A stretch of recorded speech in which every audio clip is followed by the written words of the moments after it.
আল্লাহর নবী জনাবে মুহাম্মদ রাসূলুল্লাহ সাল্লাল্লাহু আলাইহি ওয়াসাল্লাম এক মজলিসে বসে আছিলেন। এই মতো অবস্থায় বিশ্বনবী সাল্লাল্লাহু আলাইহি ওয়াসাল্লাম সাহাবায়ে কেরামদেরকে ডেকে বললেন, ওরে আমার সাহাবীরা, তোমরা শুনে নাও, আমি তোমাদেরকে তিনটি বড় পাপের কথা বলবো কি? সাহাবায়ে কেরামরা বললেন, জি হ্যাঁ। ইয়া রাসূলুল্লাহ, আপনি বলুন, আমরা শুনতে প্রস্তুত রয়েছি, আমরা জেনে নিতে চাই সবচাইতে তিনটি বড় পাপ কোনটি? আল্লাহর নবী জনাবে মুহাম্মদুর রাসূলুল্লাহ সাল্লাল্লাহু আলাইহি ওয়াসাল্লাম বললেন, আলা ইশরিকু বিল্লাহ।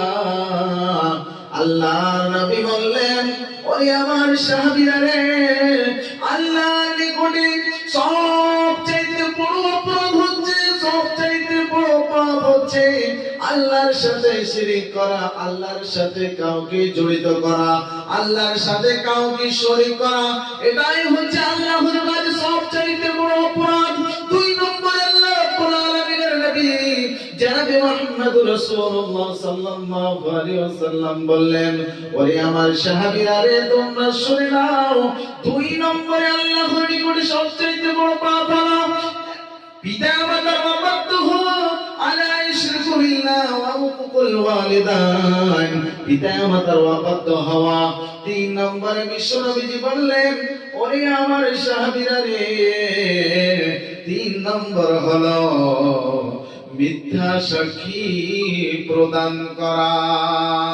কোন ব্যক্তি যদি কোন মানুষকে যদি মিথ্যা কথা বলে তার জমিনকে যদি হলফ করে নেয়, তাহলে আল্লাহ রাব্বুল আলামিন এটা কখনো পছন্দ করবেন না, এটা কখনো পছন্দ করেন না।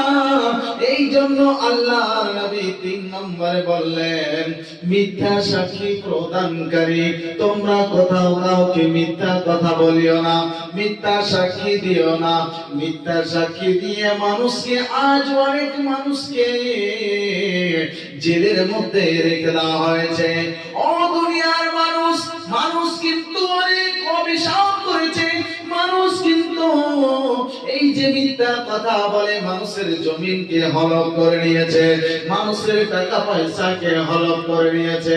এই জন্য বিশ্বনবীজি তিন নম্বরে বড় পাপের কথা বললেন যে মিথ্যা সাক্ষী প্রদানকারী হচ্ছে তিন নম্বর বড় পাপ।